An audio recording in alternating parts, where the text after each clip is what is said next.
आखिरकार केंद्र सरकार द्वारा प्रस्तावित वक्फ संशोधन बिल सदन में पास हो गया। जी हां, आपको बता दें, केंद्र सरकार के सभी घटक दलों, सहयोगी दलों ने और उनके सांसदों ने सदन में इस बिल का समर्थन किया। वहीं इसके विरोध में भी सदन में वोट पड़े और सदन में विपक्षी दलों ने इसका विरोध किया। आइए आपको दिखाते सदन में किस किस नेता ने इसका समर्थन किया और किस किस नेता ने इसका विरोध किया। देखिए मेरी एक खास रिपोर्ट मेरे सहयोगी आसिफ अली के साथ। लगभग देश तोड़ दोगे आप लोग, तोड़ दोगे। हमने साहब, मैं अभी भी आपके माध्यम से, इस सदन के माध्यम से देश भर के मुसलमान भाइयों बहनों को कहना चाहता हूं, आपके वक्फ में एक भी नॉन मुस्लिम नहीं आएगा। ये एक्ट में ऐसा कोई प्रावधान नहीं। मगर जो वक्फ बोर्ड है और वक्फ परिषद है, उसका काम क्या है? वक्फ की संपत्तियां मान्यवर बेच खाने वाले लोगों को पकड़कर इसके बाहर निकालने का। वक्फ के नाम पर औने पौने दाम में संपत्तियों को 100 साल तक किराए पे देने वाले लोगों को पकड़ना है। वक्फ का जो पैसा होता है, इनकम जो घिरती जा रही है, जिसके माध्यम से माइनॉरिटी का विकास करना है, माइनॉरिटी को आगे बढ़ाना है, इस्लाम धर्म की सारी धार्मिक संस्थाओं को पुख्ता करना है। ये पैसा जो चोरी होता है ना, उसको पकड़ने का काम वक्फ बोर्ड, वक्फ परिषद करे। और मान्यवर वो चाहते हैं कि इनके राज में जो मिलीभगत चली वो चलती रहे। ये नहीं चलेगी, ये नहीं चलेगी। और वो तो 95 से आया। और मान्यवर ये जो भ्रम खड़ा किया जाता है कि ये एक मुस्लिम भाइयों के धार्मिक क्रियाकलापों के अंदर, उनके दान की हुई संपत्ति के अंदर दखल करने का है, ये बहुत बड़ी भ्रांति फैलाकर, माइनॉरिटी को डराकर अपनी वोट बैंक खड़ी करने के लिए किया जा रहा है। मान्यवर कहां पर गैर मुस्लिम सदस्य रखे जाएंगे? परिषद में और वक्फ बोर्ड में। उसका काम क्या है? उनका काम धार्मिक क्रियाकलापों को कुछ चलाने का नहीं है। वो शुद्ध रूप से वक्फ का जो कानून, दान के लिए किसी ने दी हुई संपत्ति, उसका एडमिनिस्ट्रेशन अच्छे से चल रहा है, नहीं चल रहा है, कानून के हिसाब से चल रहा है, नहीं चल रहा है, या तो दान जिस चीज के लिए दिया गया, इस्लाम धर्म के लिए दिया गया, गरीबों के भोजन के लिए दिया गया, गरीबों के उद्धार के लिए, वो उद्देश्य के लिए इसका उपयोग हो रहा है, नहीं हो रहा है, इसका नियमन करने का काम है। वक्फ एक्ट सर, हमने जो नया प्रावधान रखा है उसमें जितना भी जो आर्बिट्रेरी प्रोविजन जो जरूरी नहीं था, उसको हमने सामान्य रूप से देश में और जितना कानून है उसको मिलाते हुए, मुख्य रूप से ट्रांसपेरेंसी इन वक्फ मैनेजमेंट, सर्वे को अपडेट करने के लिए जो पहले इनसफिशिएंट प्रोविजन था, इसमें वक्फ लैंड रिकॉर्ड्स वगैरह में महिलाओं का इनहेरिटेंस राइट्स, बच्चों का राइट, और साथ साथ में कई हजारों केसेस पेंडिंग है ट्राइब्यूनल और कोर्ट्स में, उसको सेटल करने के लिए जो आज लगभग 10,000 से भी ज़्यादा केसेस जो पेंडिंग था, और कुछ सालों के अंदर में 13 से 30,000 केसेस पेंडिंग हो चुके हैं, उसको सरलता से सुलह करने के लिए हमने रास्ता खोजा है। सर 2006 में 4.9 लाख वक्फ प्रॉपर्टी था, और उसका इनकम कितना था मैं बता दूं आंकड़ा सर, आप कहेंगे 4.9 लाख वक्फ प्रॉपर्टी में टोटल इनकम था 163 करोड़। कौन खाते थे? 163 करोड़। और आपने 2013 में बदलाव करने के बाद आज इनकम कितना बढ़ा है वो भी मैं बता देता हूं, हो गया 166 करोड़। 3 करोड़ बढ़ा है। कैसे मंजूर कर सकता है हम लोग इस महान सदन में बैठ करके?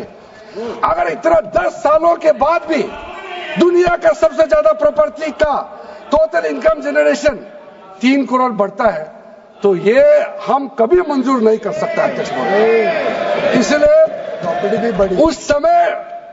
उस समय कहा गया था, मैं अभी का नहीं बता रहा हूं, सचर कमेटी समय में भी कहा गया है कि अगर थोड़ा सा एफिशिएंटली मैनेज करता तो 12,000 करोड़ पर ईयर तो उसी समय जनरेट हो जाना चाहिए था नॉर्मल मार्केट रेट से।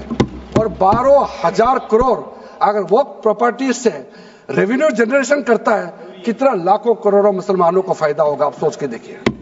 इसलिए सर आप लोग भी, मैं अनुरोध करता हूं कि आप लोग भी वक्त के बारे में जानना है तो हमारा वामसी पोर्टल को क्लिक करके आप लोग देखिए। सर आज वो 4.9 लाख से बढ़ करके टोटल वक्फ प्रॉपर्टी बन गया है 8.72 लाख हमारा देश में वक्फ प्रॉपर्टी बन गया है। और आप कल्पना कीजिए 8.72 लाख प्रॉपर्टी वक्फ का है, उसको अगर हम सही तरीके से मैनेजमेंट करता तो हमारा मुसलमानों का ही नहीं है, देश का तकदीर बदल जाएगा। इतना प्रॉपर्टी हमारे पास, अब समझिए चीज को। हमारी जमीन, ये बार बार वामसी पोर्टल का जिक्र हो रहा था। वामसी पोर्टल में प्रॉपर्टी है 4,90,000 से एकदम मंत्री जी ने, माननीय मंत्री जी ने कहा 7 लाख कुछ चली गई। तो ये प्रॉपर्टी कोई वक्त नहीं की गई किसी ने। ये जो वामसी पोर्टल के ऊपर दर्ज हुई संपत्ति, कब्रिस्तान के अंदर वसूगा, एक प्रॉपर्टी वसूगा, एक प्रॉपर्टी मस्जिद, एक प्रॉपर्टी में कबर, एक ही प्रॉपर्टी की 3-3, 4-4 बना दी। और आपने बता दिया कि वामसी पोर्टल ने, और 10 साल माने मंत्री जी, 10 साल का बहुत समय होता है। जो काम आप 10 साल में पूरी संपत्तियों का रजिस्ट्रेशन नहीं कर सके, मान्यवर प्लीज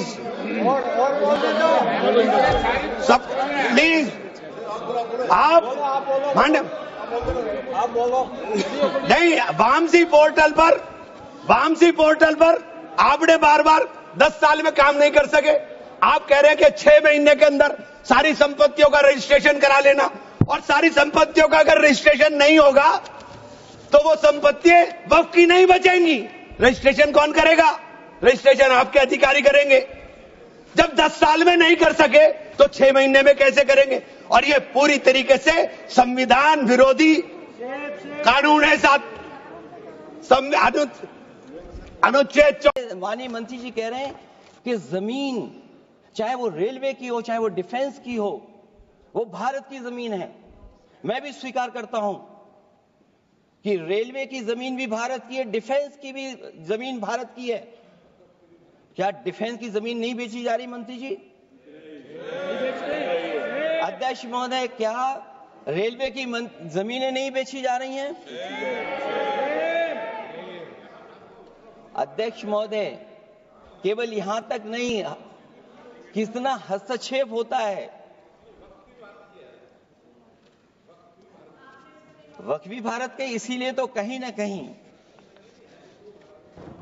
वक्फ की जमीन से, अध्यक्ष महोदय, माननीय मंत्री जी बताएं, और मुझे उम्मीद है कि जब जवाब देंगे तो बताएंगे कि वक्फ की जमीन से बड़ा मुद्दा वो जमीन है जिस पर चीन ने अपने गांव बसा लिए हैं।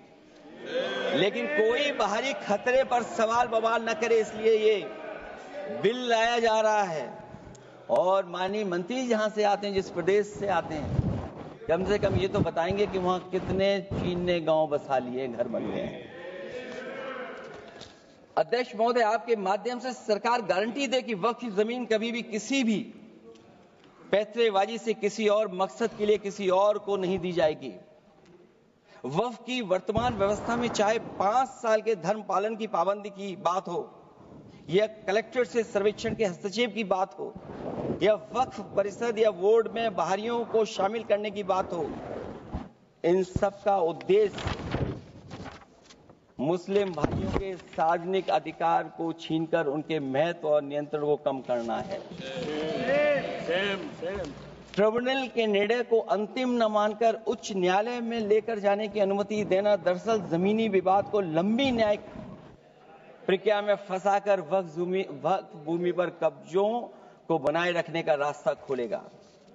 सबसे बड़ी बात यह कि वक्फ बिल के पीछे की न तो नीति सही है, न नियत, ये देश के करोड़ों लोगों से उनके घर दुकान छीनने की भी साजिश है। भाजपा एक अलोकतांत्रिक पार्टी है, वो असहमति को अपनी शक्ति मानती है। जब देश के अधिकांश राजनीतिक दल वक्फ बिल के खिलाफ हैं, तो उसे लाने की जरूरत क्या है, जो जिद क्यों कर रहे हैं सरकार। वक्फ बिल का लाना भाजपा की सियासी हट है। वक्फ बिल भाजपा की सांप्रदायिक राजनीति का नया रूप है।